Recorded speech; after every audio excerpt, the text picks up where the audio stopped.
The sun beat harshly on the streets of a modern city where inequalities were hidden behind smooth, modern facades. The gleaming skyscrapers seemed to beckon a prosperous future, but beneath that surface were fissures, invisible but palpable fissures. The wealthier neighborhoods, where the air seemed purer, were distant from the darker streets where the shadow of poverty and injustice permanently loomed. In this city, it was all about perception.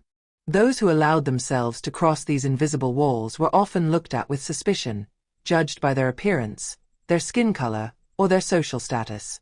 At the bend of an avenue paved with smooth stones, where the clean sidewalks seemed disconnected from the realities of the inhabitants of the neighboring working-class neighborhood, Marc Dupuis got off a patrol car.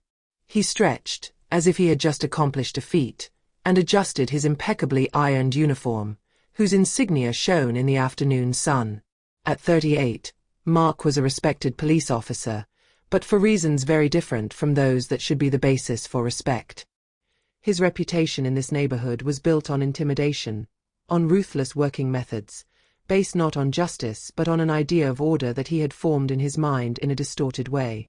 His authority was not a means of enforcing the law, but a way of instilling fear, and more specifically, of maintaining an invisible line between those he considered respectable and those he deemed unworthy. That day, in a public park which nevertheless seemed to be a place of rest for those who were entitled to this little escape, Marc saw Idris, a 29-year-old black man. He was sitting on a bench, dressed simply, a shirt that seemed to be the most modest of his possessions, pants that had seen better days. Yet, in his calm posture and the quiet confidence he exuded, Idris had something intangible, something that destabilized Marc. It was as if this man, who seemed to be an extra character in this perfect city scene, dared to claim his place. Idris's gaze, immersed in his book, betrayed neither worry nor doubt. He was just there, present in his world, far from the hustle and bustle around him. But for Marc, this serenity was a silent provocation. He had decided so. "You know it's forbidden to hang around here without a good reason?" Marc snapped, approaching Idris with an authoritative gait, each step resounding like a threat in the already heavy air. Idris looked up, surprised. He didn't see the verbal attack coming. "I'm just reading, sir," he replied, his voice calm but firm, like an invisible shield he had forged over the years. Marc did not have the patience to hear an explanation. The latent racism that lurked behind his crude words emerged with force. "Don't act innocent. I know what you're doing here, all of you. Always here enjoying the space without bringing anything." The words hit Idris like invisible blows. The violence was not only in Marc's attitude, but in the way he rejected Idris's humanity, reducing him to a representation he had created for himself. As if the mere presence of a black man in a park was in itself an offense. Idris, although overcome with surprise and a slight tremor of frustration, chose the path of wisdom.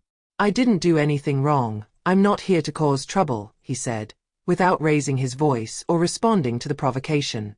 But Marc, fueled by his prejudices and his professional insecurity, did not want to listen. He had no other interpretation of the situation than the one he had formed in his closed mind. "Don't be smart.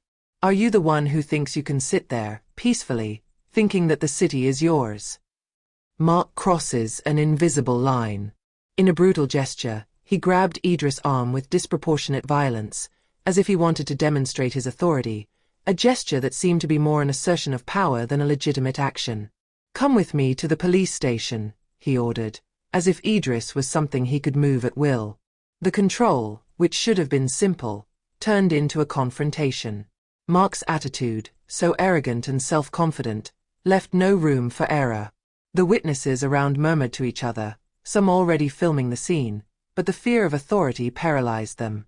They knew what was happening but just stayed away, as if the victim was guilty by default simply because of their skin color.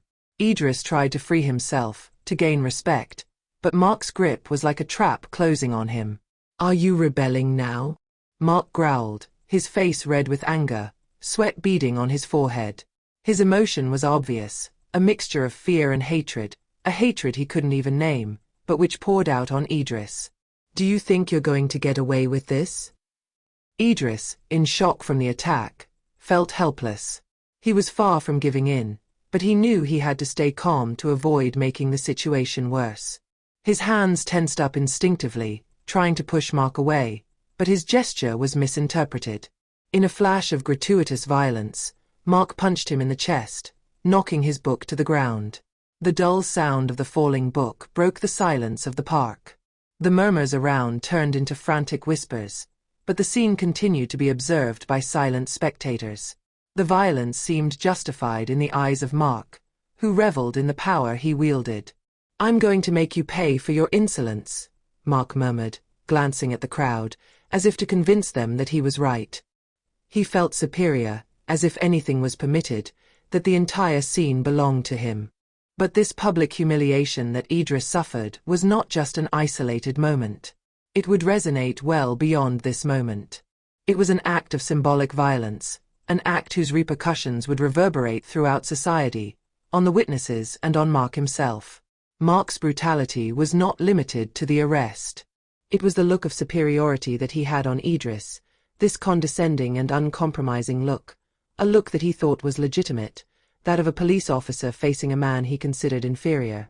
It was also the way he judged Idris not for his actions, but for what he represented in a world where social and racial lines were drawn in advance. But the more Mark acted, the more fear and anger rose in Idris. He was overwhelmed by overwhelming helplessness, feeling the invisible chains of the system tightening around him. He was under the gaze of a man, Mark, who believed he had the truth, but who did not see that it was he, in the end, who was blinded. The next day, the void surrounding the incident was soon filled with echoes that resonated far beyond the city walls. Images of police brutality, immortalized by witnesses' phones, invaded social networks. Videos circulated at lightning speed, every second of Idris' humiliation captured and broadcast, amplifying popular anger. The term police violence became omnipresent in discussions, and hashtags denouncing injustice multiplied. But beyond the general indignation lay a darker and much more worrying truth for Mark. The affair was not just an isolated incident. It was a warning about systematic practices of police brutality and institutionalized racism. The shock wave did not spare Mark. The incident, initially seen as a simple mistake, turned into a focal point for the media, activists, and society at large. The videos fueled distrust of law enforcement and exacerbated racial tensions. The authorities, already under pressure because of recurring complaints against police officers engaging in similar behavior, were forced to act. The administration, feeling the weight of the scandal, opened an internal investigation. The word racism quickly became inseparable from the Mark Dupuis file. The administrative suspension came without notice. Mark's superiors, forced to act under media and public pressure, had no choice but to open a disciplinary investigation, although the truth was already evident in the videos and testimonies. Mark, although he initially believed his behavior was justified, quickly found himself overwhelmed by the consequences of his action. The judicial machine was in motion, and the voice of public opinion demanded an immediate response.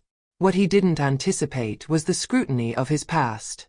The investigation unearthed other complaints filed against him, accusations of violent, discriminatory behavior and abuse of power dating back several years.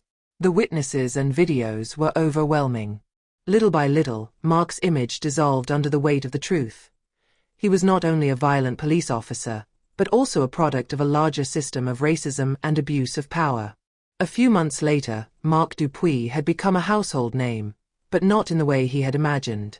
Rather than being hailed as a protector of order, he was now the embodiment of systemic racism, a stark example of the injustice that too many citizens experience every day. The investigations highlighted a toxic culture within law enforcement, a culture that Mark, blinded by his prejudices and his illusory power, had never sought to question. It was not an isolated case, but the reflection of a failing system. During the disciplinary procedure, the Minister of the Interior himself intervened to condemn his behavior. "A police officer must not bring fear, but justice," he announced in a firm voice, before specifying that Mark Dupuis would be definitively dismissed from his duties, and that his file would be sent to the courts for possible criminal prosecution. It was a coup de grace for Mark, who found himself reduced to a simple figure of public disapproval. Meanwhile, Idris, although having been the victim of this abuse of power, chooses not to let himself be swallowed up by anger. He could have lost himself in hatred, but he quickly understood that true victory lay in his ability to resist. Rather than allowing himself to be overwhelmed by humiliation, he decided to transform it into strength. Idris filed a complaint against Mark, not only for himself, but for all those who, like him, had been victims of police violence. In his public speech, he spoke of the humiliation he had experienced, but also of the need to fundamentally reform the police system to eliminate systemic discrimination. In doing so, he became the voice of those who had not been heard, a voice of hope and resistance. Idris was not content with demanding justice for the attack he had suffered. He called for a fundamental change, a reversal of the mentality within the police, a call for responsibility. His voice, once silent, became that of truth. He knew his fight was only just beginning, but he was determined to see it through to the end. As for Mark, he lost everything he had built over the years. His career, his reputation, his identity, everything fell apart. The man who believed he embodied order and justice found himself unmasked, reduced to a symbol of the abuse of power. And although losing his job on the police force was only the beginning of his troubles, Mark eventually realized, too late, that his actions had not only destroyed his own life, but had also fueled a system that was rotten to the core. A system that, one day or another, would turn against him. He had become, despite himself, an example of what happens when power is left unchecked.